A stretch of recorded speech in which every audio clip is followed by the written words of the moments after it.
5 বছর হয়ে গেল। এখন আমি বিদেশের মাটিতে পড়ে আছি। বাসার কথা খুব মনে পড়তেছে।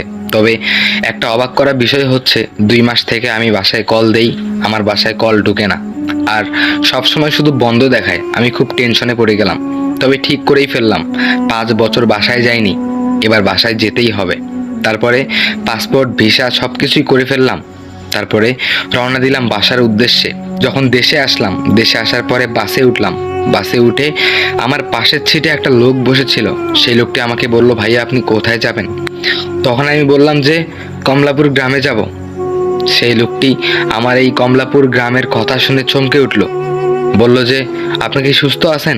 আমি বললাম যে অবশ্যই আমি সুস্থ আছি। কেন, কি হয়েছে? তখন সেই লোকটি কোনো কথা না বলে আমার সিট থেকে উঠে গেল, উঠে অন্য সিটে গিয়ে বসলো। আমি অনেকটা অবাক হয়ে গেলাম যে কি হলো, হঠাৎ করে এই কমলাপুর গ্রামের কথা শুনে লোকটি এরকম করে চমকে কেন গেল? যাকে বাদ দাও।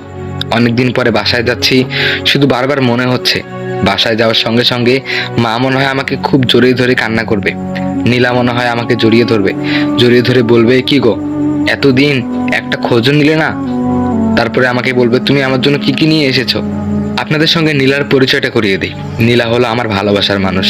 5 বছর রিলেশন করার পরে আমি তাকে পেয়েছি। আর আমাদের নতুন বিয়ে হওয়ার পরে 1 সপ্তাহ পর আমি বিদেশে চলে যাই। আর বিদেশ থেকে আজকেই ফিরতেছি। তাই খুব আনন্দ হচ্ছে যে আমার প্রিয় মানুষটি আমাকে পেলে কতই না খুশি হবে। আমার মা খুশি হবে, আমার ছোট ভাই খুশি হবে। তারপরে বাস এসে থামলো সেই কমলাপুর গ্রামে। কমলাপুর গ্রামে শুধু আমি একাই নামলাম বাস থেকে। আর বাসও আমাকে নেমে দিয়ে খুব তাড়াতাড়ি চলে গেল। কমলাপুর গ্রামে নেমে যে আমি 5 বছর আগে, 4-5 বছর আগে যেমনটা দেখে গিয়েছিলাম ঠিক তেমনটাই আছে, একটুও পরিবর্তন হয়নি। তবে আমি একটা রিক্সাকে ডাকলাম, বললাম যে তুমি কি জমিদার বাসা পর্যন্ত যাবে? তখন রিক্সাওয়ালা বলল যে না, আমি অতদূর যেতে পারবো না। আমি বললাম কেন, তোমাকে আর আমি 100 টাকা বেশি দিব। তখন রিক্সাওয়ালা বলল যে ঠিক আছে, কিন্তু আমি ওখানে দাঁড়াতে পারবো না। আপনি আমাকে এখনই ভাড়াটা দেন। আপনি নেমে যাওয়ার সঙ্গে সঙ্গে আমি ওখানে 1 সেকেন্ডও থাকতে পারবো না। আমি অনেকটা অবাক হয়ে গেলাম। বললাম যে কেন, কোনো সমস্যা? তখন সেই রিক্সাওয়ালা আমাকে বলল, সরি ভাইয়া, আমি আপনার প্রশ্নের কোনো উত্তর দিতে পারবো না। আপনি যদি রাজি থাকেন তাহলে আমি আপনাকে নিয়ে যেতে পারি। তখন আমি বললাম যে ঠিক আছে, এই নাও ভাড়া। তারপরে আমি রিক্সাওয়ালাকে ভাড়া দিয়ে দিলাম। ভাড়া দিয়ে চলে এলাম সেই জমিদার বাড়ির সামনে। আসলে জমিদার বাড়ি বলতে ভুল হবে, জমিদার বাড়ি আগে ছিল, তবে এখন আর সেটা নেই। জমিদার বাড়ির নামেই সেই জায়গাটা পরিচিত। সেই জমিদার বাড়ির পাশেই আমার বাসা, দোতলা একটা বাসা। তবে যখন আমি রিক্সা থেকে নেমে লোহার গেটটা খুললাম, তখন কেন জানি ছ্যাচ্ছার ছ্যাচ্ছার করে শব্দ হলো। পাশে তাকিয়ে দেখলাম টেপ থেকে পানি পড়তেছে।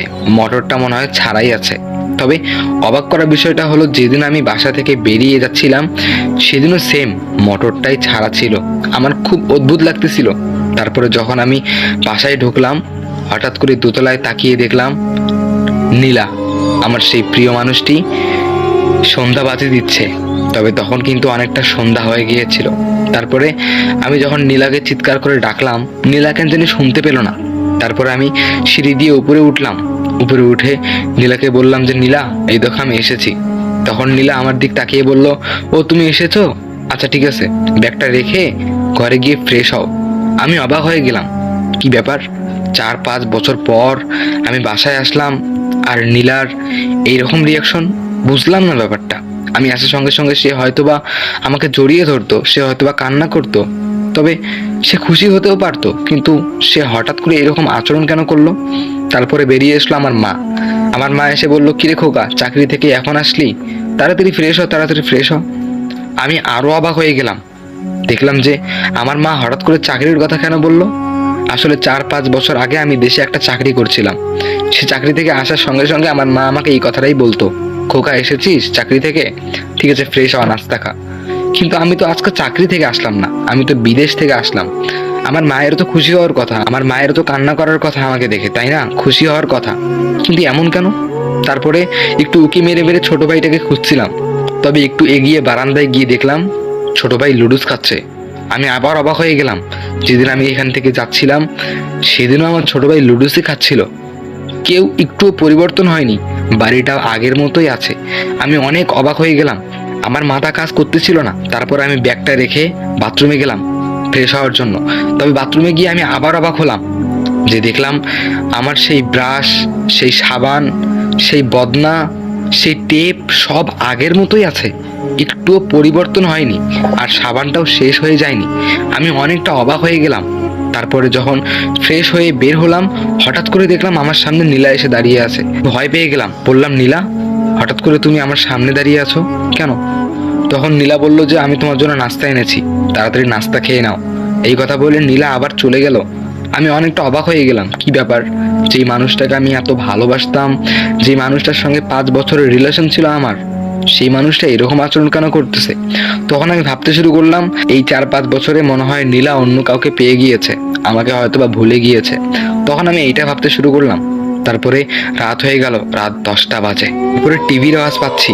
তারপরে হঠাৎ করে পাশের রুমে গিয়ে দেখলাম মা আর নীলা বসে টিভি দেখতেছে। আমি বললাম যে মা, ঘুমাবে না? তখন মা বললো যে না, আর একটু পরে ঘুমাবো, এই সিরিয়ালটা শেষ করি। তারপরে দেখলাম যে সিরিয়ালটার মধ্যে সেই আগের সিরিয়ালটা, 5 বছর আগে যে সিরিয়ালটা ছিল, সেই সিরিয়ালটাই এখনো চলতেছে। আর সেই পর্বটাই ছিল যেই পর্বটা আমি দেখে গিয়েছিলাম। খুব অবাক লাগতেছে। তারপরে কি হলো জানেন? সো গাইস, গল্পটি কেমন লাগতেছে একটু কমেন্ট বক্সে জানাবেন। এটা হলো প্রথম পার্ট। সো এখন আপনারা বলেন যে দ্বিতীয় পার্ট দিব কি দিব না।